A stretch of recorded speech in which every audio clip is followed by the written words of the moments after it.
Recently, I was at a conference where Dr. Dennis Shirley was the keynote speaker, and he made the following statement: "You cannot not have a legacy." Now, for some reason, that statement on that day struck me and caused me to wonder, what might my legacy be? I began to go through all the standard responses. My legacy will be that I was a productive member of society, a loving wife, a wonderful mother. Hopefully, testimonials won't be needed. But when I seriously thought about my legacy, I realized that my legacy would be about who I am, and who I am is an educator. Our legacy is defined by our actions, actions that stem from a moment where we decide to advance or retreat. In my 9th year of teaching, I walked down this very hallway at the end of the day, a day that I still hold to be symbolic of the lowest point in my life's work as an educator. On that day, my practice was challenged by the state's technical assistance team, the experts that had been sent to save us, save my district, save my school, save us from all the wrong we had been doing, save us from our failing test scores. And on that day, when my practice was challenged in front of my grade level peers, a challenge that I knew was not sound, a challenge that I knew the research did not support, what did I do? I withered. I withered in fear. And all I wanted to do was retreat. And so I did. I walked back down this hallway to my classroom as the tears welled up. And then once inside the safety of my classroom, room 10, the tears flowed freely. And I allowed myself to question my life's work. I asked myself, is being a teacher about being told what to do and how to do it? I asked myself, is everything really out of my control? And then I admitted I was afraid to stand up for my practice. I was hopeless, defeated, and lost because all I knew how to do was retreat. I lacked confidence, I lacked courage. So in that moment, I decided I would never again retreat when my practice was challenged, because retreating eroded my life's work. I committed myself to advancing my practice and my profession. The next morning, an email appeared in my inbox.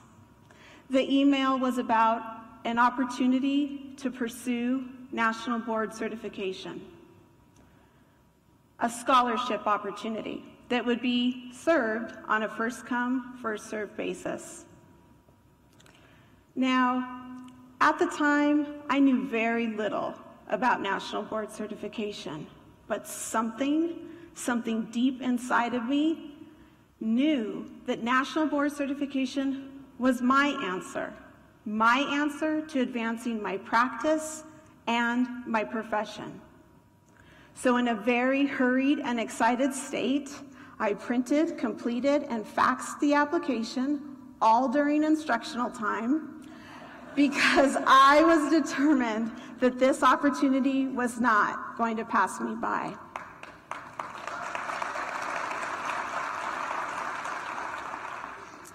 Through National Board certification, I found the courage to hold my practice up against a set of standards that define the performances and behaviors that an accomplished teacher should know and be able to do. I became analytical and reflective. I exposed vulnerabilities. And most importantly, I learned how to articulate the complexities of accomplished teaching practice. I found my voice, my confidence. I found professional courage. Now for me, National Board Certification was a very private experience. There was one other teacher going through the process in the district, but as far as my school site colleagues, I wasn't sharing the news widely. But what I didn't know is that my colleagues, they could see me changing. They could see me standing taller, speaking with more confidence, asking more questions. They could see me advancing. Immediately after achieving National Board Certification, I received a great deal of attention. And all of that attention, honestly, made me angry. Angry because I was no different than my colleagues. I was an accomplished teacher because of them. All they needed was the opportunity to demonstrate their excellence. I wanted to prove that one teacher, one minority teacher in a Title I school was not the exception, but instead the potential is for that to be the norm. I wanted to chip away at the misconceptions about those teachers, of those students, in those schools, in that part of town. And so began Mitchell 20, a documentary chronicling the journey of 20 teachers, my colleagues, pursuing National Board Certification. And in reality, my colleagues and I, we told the story of teaching in America, a story about teachers choosing their own learning, a story about creating and sustaining a collaborative culture that cultivates teaching and learning. 3 years of moments, ordinary moments, extraordinary moments, defining moments, chapters of professional courage, chapters where I dared to work collaboratively with my principal. I dared to push my colleagues to a new level of performance. I dared to lead in a system that cherishes a top-down form of leadership. Chapters that revealed my greatest professional courage lesson to date.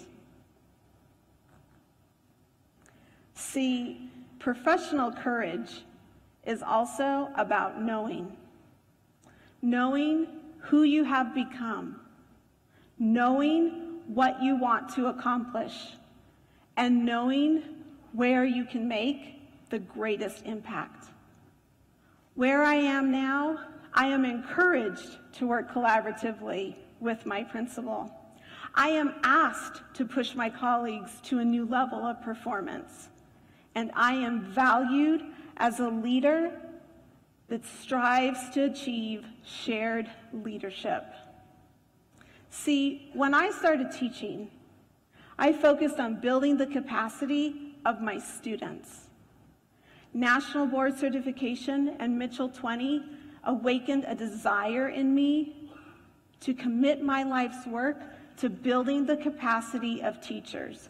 Because when we build the capacity of teachers, we build the capacity of students.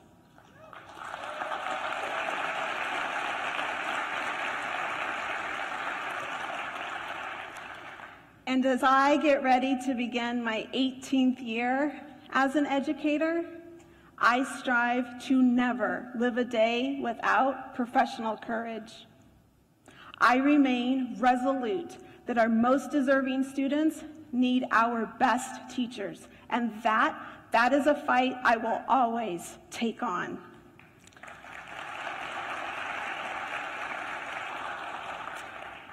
But I will do so with my colleagues. My colleagues like Sarah, Kathleen, Leslie, Jan, and Kim. Here we are celebrating their achievement of National Board certification.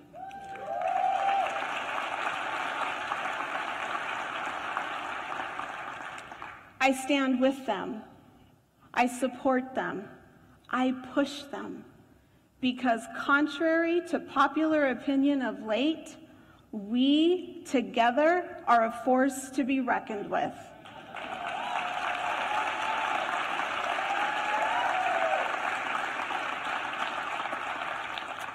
Advancing our profession together means it takes a greater force to knock us down. But the power, the real power, is in how quickly we get back up. Because of all the hands reaching out to pull us up as we continue to advance. Thank you.